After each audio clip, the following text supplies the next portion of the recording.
بسم الله الرحمن الرحيم إن الحمد لله نحمده سبحانه وتعالى ونستهديه ونعوذ بالله من شرور أنفسنا ومن سيئات أعمالنا من يهديه الله فهو المهتد ومن يضلل فلن تجد له وليا مرشدا أما بعد فإن أصدق الحديث كتاب الله وخير الهدي هدي سيدنا محمد صلى الله عليه وسلم وإن شر الأمور محدثتها وكل محدثة بدعة وكل بدعة ضلالة وكل ضلالة إلا وصاحبها في النار. أما بعد. Chers téléspectateurs, chères téléspectatrices, je souhaitais aujourd'hui faire une émission tout à fait impro, il n'y a pas de préparation, mais on a eu une réaction quand même très spontanée qui est venue de notre part concernant des informations. Donc aujourd'hui, le but de cette émission, c'est simplement pour faire une analyse de l'information d'un journal que nous avons tous sous les yeux, qui est distribué gratuitement. On va s'arrêter sur quelques articles. Pour cela, je me suis fait assister aujourd'hui par nos chers amis qui m'entourent. Alors je commencerai par ma droite, c'est M. Ufuk qui nous vient donc de Lyon, qui représente les musulmans turcs, et également de Turquie, et donc il représente les musulmans qui sont basés essentiellement sur Lyon. Et nous avons à ma gauche M. Behan qui nous vient de Bulgarie, qui représente à peu près les 300 000 musulmans turcs qui sont installés en Bulgarie, y compris les 500 000 musulmans qui sont d'origine bulgare. Bien. Monsieur Behan, qui est avec nous aujourd'hui, va simplement prendre la parole en fin d'émission pour nous faire un petit résumé de tout ce que nous allons dire en langue bulgare en direction de nos musulmans, de nos frères et sœurs musulmans et musulmanes qui sont installés en Bulgarie. Quant à Monsieur Ufuk, il va participer un peu avec moi sur le débat et en même temps il nous fera un petit résumé en direction de nos sœurs et frères musulmans de Turquie et les Turcs installés en France et notamment à Lyon, où la communauté turque musulmane est assez forte, me semble-t-il. Bien, alors, je regarde un peu le 20 minutes qui a été largement diffusé gratuitement sur Marseille hier, et quelques articles m'ont interpellé. Je ne dis pas un article, mais quelques articles, qui sont, ma foi, qui valident un peu cette obsession, j'utilise ce terme d'obsession, d'attaque de tout ce qui toucherait l'islam d'une manière directe ou indirecte, mais je pense quand même que cette rage-là ne fait que gonfler ces derniers temps, et on ne comprendrait surtout certainement pas l'origine, le pourquoi et le comment. Je ne sais pas, depuis peut-être que le Vatican avait fait une déclaration au mois d'août qu'effectivement l'islam commençait à prendre les premières positions du point de vue cultuel, du point de vue religion dans le monde, on a l'impression qu'il y a une levée de bouclier, il y a une attaque très féroce qui se fait en direction des musulmans. Bon, on va y revenir tout à l'heure, c'est peut-être mon propre avis, peut-être que je suis dans l'erreur, mais je souhaite quand même simplement faire une analyse de l'information. Donc en page 6, nous voyons un article, mon cher ami Ufuk, qui est intitulé La légalisation proposée au Sénat. Concernant quoi?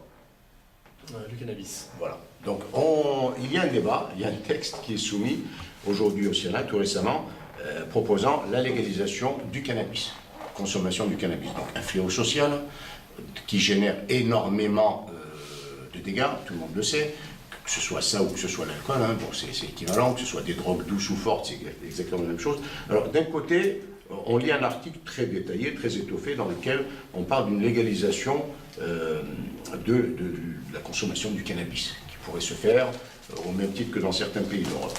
Bon, quelles vont être les incidences positives? J'en vois pas, honnêtement j'en vois pas. Si quelqu'un se drogue le matin en sortant, je ne pense pas qu'il va être plus serein d'esprit ou qu'il serait un élément positif dans la société. Et je m'adresse particulièrement à la communauté musulmane qui, eux, malheureusement, nous avons quelques éléments qui sont consommateurs de cannabis et voire d'autres. Donc tout le monde sait que c'est non seulement haram, c'est interdit par l'islam, du fait qu'il y a des effets secondaires, des effets négatifs très néfastes qui en découlent. Ensuite, je passe à la page 7. Et on nous fait également un très bel article sur quel avenir après le djihad. Donc on parle des 2 adolescents partis en Syrie, qui sont rentrés en France. Alors bien sûr un article assez critique sur tout ce qui est djihad islamique, etc. Je ne fais pas l'apologie du djihad, je suis simplement en train de lire des articles, ma foi, qui sont assez contradictoires les uns par rapport aux autres. Ensuite je lis en bas le fameux débat sur une fille égalée à un garçon, sur cette fameuse théorie des genres, ou qu'on a appelé l'ABCD, je ne sais plus comment, on l'a changé de nom, j'ai vu ça dans un article tout récemment, donc on lui a changé de nom pour ne pas choquer les esprits. Ceci dit, ceux qui prétendent que c'est une rumeur sont dans le faux, sont dans l'erreur, tout le monde le sait, okay. Ce n'est pas une rumeur. Ensuite et enfin, alors vous verrez avec moi que 4 articles s'entrechoquant, parmi lesquels 3 sont contre l'islam, et enfin en page 8, on parle pourquoi la pratique de la circoncision fait débat. Alors, je lis un article, une phrase, et qui dit qu'effectivement, selon la commission, présidée par Linda Walcuriel, animatrice, qui est pour l'abolition des mutilations sexuelles, souligne que cette pratique traditionnelle dans l'islam disparaîtra sans altérer le sentiment d'appartenance religieuse ou identitaire. Donc cette dame, elle, prétend que ne pas circoncire nos enfants, ce serait ça la solution en fait, du développement. Et puis, disons que si on le faisait, on va les mutiler, etc. Bien, j'interpelle simplement cette dame, pour ce qui me concerne personnellement, je me fais une réflexion personnellement. Je lui dis quand même que je l'invite à se pencher sur les rapports de l'OMS, de l'Organisation mondiale de la santé, concernant la circoncision, qui a été largement diffusée il y a un an de cela, et qui précise clairement que la circoncision faisait abolir, chère madame, 90% du risque de transmission du sida. Et que effectivement la circoncision a été vivement recommandée par les spécialistes de l'OMS, non seulement pour les enfants musulmans ou d'autres convenances religieuses, mais y compris pour les adultes qui ne le sont pas. Sachez qu'effectivement, ne pas être circoncis est un élément véhiculant toute une série de maladies transmissibles sexuellement, y compris et notamment le sida. Donc, chère madame, essayez d'abord de réviser vos lexiques avant d'avancer des théories qui ne tiennent pas la route. D'ailleurs, la preuve, sur ce que je dis, vous avez une opposition nous avons une opposition par rapport au mouvement judaïque qui est en Europe, qui, eux, n'acceptent pas du tout et rejettent totalement votre théorie.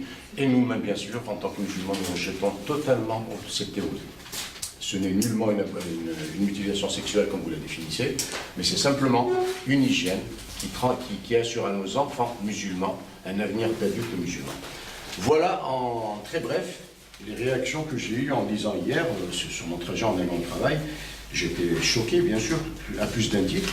Bon, mais en même temps, ce qui est regrettable et très malheureux, c'est qu'en fait, ces journalistes écrivent des torchons tels que cela, mais ne donnent pas droit à la parole à ceux qui en ont le droit. Okay. Donc, chers journalistes aussi, quand vous rédigez des articles tels que cela, n'essayez pas d'être jugé parti, essayez d'être impartiaux un peu dans la rédaction de vos articles. Voilà, je me tourne maintenant, j'ai terminé mon laïus, j'ai vidé mon sac, et je me tourne vers notre cher ami et frère, M. Oufon. Qu'en penses-tu, mon ami, sur ces trois questions? On parlera de circoncision, on parlera de cette histoire théorie des gens. Il m'a semblé entendre dire qu'à Lyon,